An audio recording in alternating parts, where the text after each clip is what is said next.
Hello there guys, welcome back to the broadcast on this 24th day of the month, year 2024. Welcome to Peter Mema Media, welcome to Mahanaim College. Do you remember we are coming to you live from Mahanaim College. We are located at Thika Road, just next to USA University. And in today's broadcast, we are here to respond to the matters of the current demonstration known as the Genz Z demonstration. And in the panel today, I have a packed show for you. It's a Genz Z panel, as you can see. On my immediate right is Donna Nwajweko, who has been vocal on matters young people. At the center stage is Faiza Hussein, needs no introduction on matters girl child. On my far right is Rachel Gambo, who as well has been vocal on matters to do with the young people. And there is no panel better to explain to the matters affecting the young people more than this panel that is here. So gentlemen, ladies, welcome to the broadcast. Thank you. And thank you so much for making time to be on this broadcast. And I want us to start with, of course, the recent demonstrations that have marred the major streets. And I do dare say even up country, I've seen a lot of young people turning out in large numbers to demonstrate about the finance bill of 2024. Let me start with you, Don, on this one. What is your take about the recent demonstration by the young people, the so-called Genz Z? And first of all, are you a Genz Z or something? Definitely I'm a Genz Z. Okay. So what's your take about the recent demonstration? My take on the recent demonstration is rather very simple. I applaud what the Genz Z are doing, and I applaud it even more that women have a voice at the moment. They've come out in large numbers and they're protesting, and that's something that is good. If you take a look at the finance bill and what it entailed, it really is bad for the country, for all of us, the young people, the older people, you know. So it's become quite, how can I put this? I don't want to use a bad word, but it's terrible. Don't worry. There's a member of parliament who said, what Kajwang said, we put Kenyans in deep shit, and they said, oh my God, that's not parliamentary. But anyway, just proceed. Yeah. I think I'll just say, you just say that. All right. Type of okay. What you say. Okay. We put the Kenyans in a deep hole. Yeah. We'll get to the nitty-gritties of what the constituents of the Finance Bill 2024. And I want to jump in, Faiza, into this discussion. Maybe your take about the recent demonstrations. What do you think the young people are saying? What's your take about the Genz Z protests? Well, first of all, I would like to commend the Genz Zs, our peers, and they are coming out in large numbers to speak for what most of the people cannot. Because for a Genz Z, for young generations, we are known as people who are in their comfort zones. So coming out of their comfort zone, the ACs of the rooms, and going out in large numbers to protest and to voice for the people, that is really commendable. And as Don has said, that whatever is written in the finance bill, it is affecting the Kenyans. Yeah. It is affecting the Kenyans very negatively. On I don't know, maybe the government, they have their own thinking, but it is affecting, because Kenya, as we know, it is a country of majority of the people are middle class. Yeah. So the tax itself is affecting many people negatively. Right. So whatever the protest is going on, I think we will see where this goes. We'll see where, for sure. We will see where, we'll see where it goes. And like I said, we'll delve into the matters. I just want also to draw Rachel to this discussion. And you give me your take. A lot of young women have been seen on the protests. What's that all about? I've seen a good number of women. Are the women now taking the center stage, as you give me your reaction on the recent demonstration by Genz Z? Well, okay, thank you so much, Mr. Peter, for having us, first of all. And about the ladies coming out in large numbers, it's something that we've seen. I don't know, it's because maybe you had that notion of ladies are being left out in matters, politics, and everything. So I think we grasped this as an opportunity for us to come out and say what we need to say. And it is working, I have to say it is working, because you could see in the streets of CBD, there were these policemen, they were like attacking ladies, and the ladies were like, CND, I'm not going, I'm not going, do whatever we're going to do. And it really He was giving power. He was giving power. He's giving power. He's giving power. So women power. Girl power. Girl power. I know. Going to the fact that this panel has 2 ladies and 1 gentleman, so you need to brace yourself for that discussion as well. But let's dive into what really led to Gen Z. And you have rightly put it. Most of the young people have distanced themselves from politics, and finance bill is a proposal for the government to get finances from Kenyans, where they get taxes and all that. But the constituents of the Finance Bill 2024 have been termed as punitive. Let's talk about the ones that are, for example, have been pulled out. The levy on fuel, 16% VAT. The eco levy, which was taxing diapers and sanitary pads and all that. The motor vehicle tax, 2.5% tax on motor vehicles. When the fact is an asset, is not even, you're taxing something that is not giving income. So the president in the campaign trail was very straight on his position in regards to women.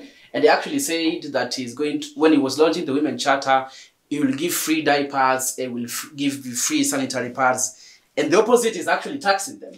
So what is, I want to get your reactions on, what do you think is the stand on government in the so-called hustlers? As Pfizer, you've put it, most people are middle class. Maybe as I begin with you, what do you think has the government turned against the hustlers?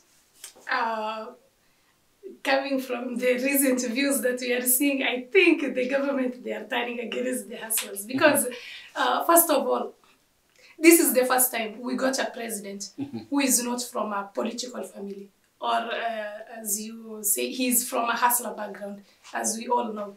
So, when we were voting him in, we knew that because he knows what hustlers go through, right? So, he will take a stand for the hustlers, better their lives, and the opposite is being seen. Like, for example, for a person who sells shoes or sausages on the road, okay? You will, if you tax them now, they hardly get their 2 meals. Where will they get the tax from? And something as these sanitary pads, those are basic needs. Because as you see, for a woman, you can understand the pains of period and the hygiene. So if you task things that are concerning hygiene, yes, how will the people survive? Because as far as I'm concerned,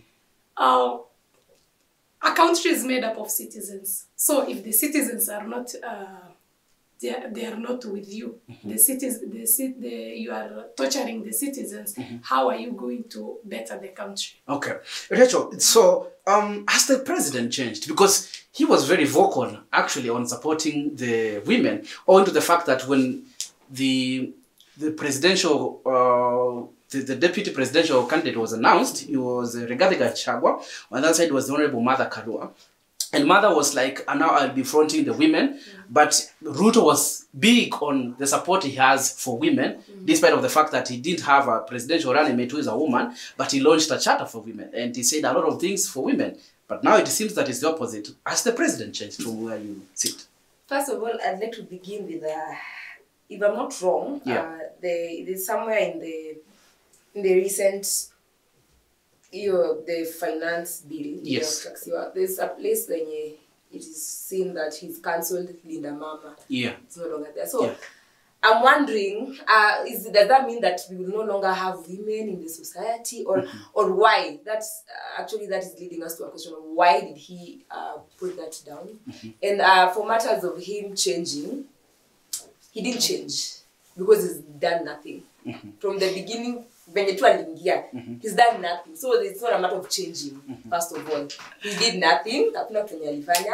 And also, as we look at I was going through the previous Thursday proceedings, and when most of the MPs voted, amongst the 204 that voted yes, you could hear some saying, I vote yes because will be amended. I vote yes because if the president amends this. So I was asking myself, we did not choose this president yesterday. He's been there for almost half a term, and he's done nothing. So how sure are we that if we pass this bill, he's going to amend? Okay. So for me, I feel like those that voted yes, first of all, it's a matter of confusion. People don't know what they're saying. This is something that's going to affect all of us. The rich, the poor, and the people in the middle class. It's going to affect everyone. President has none. Well, Gen Z, they put it as they see it. Don, as you react to what your panelists have said about the politicians, do they change? And we tend to have a feeling that when they are on the campaign trail, they are promising us heaven. But when they get to power, it's the complete opposite. From where you sit, what is your reaction towards maybe do politicians change? It is the nature of politicians, owing to what President William Ruto promised Kenyans. Well, that is the nature of all politicians. It is the nature of politics. Politics is always a dirty game, you know. And let me talk about the president, His Excellency William Ruto. On the campaign trail, he promised Kenyans a lot of things. He was vocal on what he will do for Kenyans, and we were like, yes, that is the best candidate for us. But woe unto us. Woe unto us. Immediately he assumed power. He did some small reforms here and there, and then became the slogan of Tumetenga Bilioni. Every time a national disaster hits, Tumetenga Bilioni, until we sat down and said to ourselves, it's been, I believe, 2 years since he's assumed power. Correct. What has His Excellency done? And I believe it's not a bad word, but it's sheer nothing. Nothing has been done by the president. It's just appointing nominees, CASs and everything, raising the taxes. And the good thing about the media, as the gatekeepers of information, we know. In 2022, he was like, mafuta hata haitapanda na shilingi moja. The next month, what did you see? Kenya hit the record high of 200. 200 per liter of petrol. Per liter of petrol. You can see. He says this, then the next time he goes against his own words. Look at that time he was, I don't know if it was an Air Force celebration around Isili. Yeah. There was a heated discussion about buildings. I don't know the height of the buildings. Yes. 2022, what did he say? They should not go higher. He said they should go higher. Yeah. Come the celebration day, they should not go higher. Speaking from both ends of the mouth. Yeah, speaking from both ends. And it's good that the media keeps these archives because we can judge from there just how politicians mess up with our minds. Because Ruto capitalized on people's weaknesses. And I believe a weak man is a man that capitalizes on the people's weakness to have his own gains. As I said on a podcast last time, African presidential candidates are people who can call Manchurian candidates. What do I mean by this? It's people, when they assume power, they want to use that power for their own benefit and gains and not for their country and for the people's best interests at heart. And it's very evident. That's why a generation just of young people has come out and it has said, you know what? We were in the back seat throughout this political race, but now we are at the forefront and we are saying enough is enough. Enough is enough. Indeed. And I want us to discuss about the conduct of our members of parliament and what they said after they saw that Gen Z, they are taking the magistrates into a standstill. And I start with the Honorable Kimani Ichung'wah, who is the majority leader in the National Parliament and also the Member of Parliament for Kikuyu constituency, and said, and I quote, hawa vijana wanakuja to demonstrate from their, they come with Uber, then after that they go to KFC, then they shoot with iPhone. Bottled water. And they come with bottled water. So because I start with you, Rachel, as you speak, because you're one among the Gen Z, I want you to show, maybe you can show us your iPhone, and as you respond to that, do you think that Gen Zs have gone to demonstrate with iPhone, and that is the motive of the demonstrations? Do they come with Uber, first of all? One thing I have to say about this generation is that yes, we are a generation that knows what they want, and that does not make us from maybe lesser backgrounds or something. I manishi just because people are not well off, they're the ones that come out to protest. And the fact that we've seen people from the lower class, middle class, and even the high class join and protest, that actually means that we have set aside certain differences and we have agreed to come out together for one goal. You know, that's why unaona kuna mwenye atakuja miguu kutoka Dandora afike site, kuna mwenye atakuja na Uber, which is fine because that is how they are. You know, after maandamano kidogo waingia hapo KFC, they grab a thing or two, they come out with their iPhones, and it's a generation whereby everyone is on the internet. Yes. As we were told, we did not see a lot of mainstream media come to like air the whole thing. But news is there. Then where is news coming from? This means that everyone is a citizen journalist. Everyone is there with their iPhones, with their iTels, with their Redmis. Kila mtu ako na tu simu zake, and everyone is covering the story. And Motorola as well. They have a smartphone. Okay. Yeah, proceed. Just go on. So I'd love to say that whatever he said, okay, ni ukweli anyway, we do come out with Ubers and whatever. We cannot deny that fact, but that does not mean, because there's a place he also finished in that statement, he said that we don't know anything about struggling and suffering. Struggling and suffering has got nothing to do with us coming out to protest. It has got nothing to do with whether you are rich or haujaelewa maybe venye finance bill or anything. Okay, in short, what they're trying to make it look like is like we don't know what we are doing. It's like we don't know what the finance bill entails. Let me tell you, there is a content creator called Mike Mushiri who was very clear on saying that in today's era, you have to understand politics. Another one called Samiro went ahead and said that, why can't you I don't do politics? Politics will do you. Yes. So at this point, you have to know. You have to understand politics, because these people, they will play you at any time.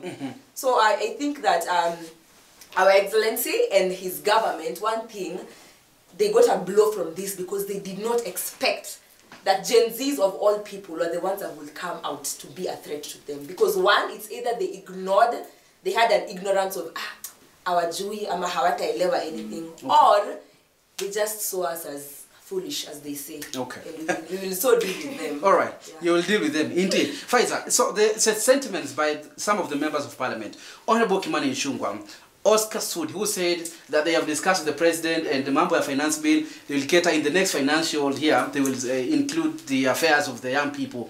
Honorable Cabinet Secretary, Mutua said that the police who injured his hand, the blood is on you, Gen Z. What do you think is the motive behind the sentiments by some of the honorable members of parliament and some of members of executive? Okay, first of all, I concur with whatever Rachel said, that the members of parliament, like they were saying, like the Gen Zs, they are coming, they are people who are in their comfort zone, they have like, I don't know, iPhones and all, they don't know anything about struggling. So it was totally unexpected of them. So what the members of parliament are doing is to put down our morale. Like they are saying that the blood of this person is on you. We did not see that the Gen Zs, we were doing a peaceful protest, right? So you did anyone notice that a Gen Z like having a gun or anything that so they could injure someone? In fact, on the contrary, it is the police who are doing the bullying and the thing. Like they were fighting. Okay, what these people, what the Gen Zs were doing was they were voicing their points, their opinions, and there is freedom of speech, right? So whatever they are doing, like recently I have seen on X that there is an internship for the Gen Z. So what are they like? Is this trait to bribe the young people to calm down? But it has not affected anything. So whatever they are doing, I think it is just to pull down the morale or to stop that instead of facing the situation directly. Because what the Gen Zs have problem with is the finance bill, the overtaxation. There's a difference between taxing people and overtaxing people. If you cannot tax people on what is beyond their capability, like most of the Gen Zs, they are content creators. So these iPhones really that they are doing is they got it from their own money, their own creativity. So if you could have given them jobs in earlier, even before all these protests started, if there was employment. The government has given the president was saying a while ago that there is employment opportunities abroad. Why isn't that employment opportunities not in Kenya? Why are the degrees and the diplomas that we have not being used in our country? Okay, so if you have to tax the young people, because the taxation is not only affecting people, common people, they are affecting everyone, right? Yeah. So if you have given them, if you could have given them jobs, employment, then these things could not have occurred. Okay, right. And Don, let me come to you. So members of parliament have spoken. Do you think that's the right way to respond to a young generation that is voicing their views, or do you think there is sort of malice in what they are saying, owing to what the sentiments of Honorable Kimani Ichung'wah, Honorable Oscar Sudi, the CS for Tourism? What do you think? What do you take from the sentiments? First of all, I'd like to voice my disappointment. And I don't know, I wouldn't call this generally attacking them, but once you mention to me Kimani Kuria, Kimani Ichung'wah, those are the embodiment, and sorry to say this, they were embodiment of what stupidity is. Ask me why. Okay. Kimani Kuria, please substantiate your point, Honorable. Kimani Kuria was speaking about pads. Does he wear pads? No, he doesn't. No, it's a question for debate. Does Okay. he wear pads? He doesn't. Taxing pads. And even right now in Kenya, most women cannot afford these pads. Why raise taxes on pads while women cannot even afford it? Why raise them while women cannot even afford it? It's always a matter of, let me use Swahili, kuchanga, kuchangiwa, donations for these women to get these pads. And it's usually even on national television, we see it. That for women to have these pads, we need a few donations. We come back to Kimani, that was Kimani Kuria was speaking to. Yeah. And let's come back to Kimani Ichung'wah. Yes. Another embodiment of what disappointment is. Like Kimani Ichung'wah is saying Gen Zs are arriving in Ubers, eating KFC. My question is, who cares? And iPhone. And iPhone. Yes. Who cares? Who cares about that? They are looking at things they shouldn't even be looking at. Why are children on the streets? Why are the youth on the streets? That's what should be on the table for the debate, not how they are arriving to demonstrate. They are looking at the how and not the why. Yes. And that's what I'm saying. Let me also speak about the government spokesman, Isaac Mwaura, another embodiment. When I had Mwaura, I was actually the spokesperson for the government. I was, is there a better word for disappointment? Yeah, Face of shame. that face of shame, exactly. Thank you. Yeah, you heard him saying that the protests are being funded by an outside facility, and maybe an outside government, international body. Yes. How do you even start explaining that? How do you start explaining that? I cannot even explain that, but Isaac Mwaura, I think, should just shut up and let the youth educate you. Yeah, okay. Yeah. Shut up and let There's another person. Please proceed. This other person. Oscar Sudi. Yeah, Oscar Sudi. Yes. We all know the tales of Oscar Sudi with the fourth regime. Yeah. Yeah, Oscar Sudi does not know how to tame his own tongue. Okay. You could see it from the fourth regime. And you all know what happened to Oscar Sudi, so there's not much for debate. You just leave Oscar Sudi to God. Aaron Cheruiyot. We know what happened to Oscar Sudi, but okay, please proceed. Aaron Cheruiyot is another person who is very vocal to say that the youth on the streets are stupid. Why are they demonstrating? Why? He says we do not understand what the finance bill entails. You cannot come to me and tax me just for being alive. I need to pay the government 300 for being alive. Who said so? Did I write a letter to God? I'm like, okay, you know what? I need to be alive. So yeah, here's the letter. They're taxing us for what I dare call sheer stupidity stuff. And that is not the way a government should tax its citizens. We are being overtaxed. The key word is overtaxed. That is the key word. It's not all about tax. Tax, it's okay, we will pay. But overtaxation, that is where we draw the line. That's where we draw the line. And I want us to focus, quite interesting discussion from the AGC. The young people, they call it just the way they see it, and unapologetically so. So we have spoken in large numbers, and loudly so. And it's not fair to say that the Gen Z are pulling out in iPhones and Ubers and all that, because we have other places, Eldoret, Nyandarua, Nyeri, Makueni, Garissa, they are protesting. And I dare say some of them do not have the privilege to access what the Honorable Kimani Ichung'wah said. Rather, they just come, sometimes even they don't have the phones that they are using that the young people have.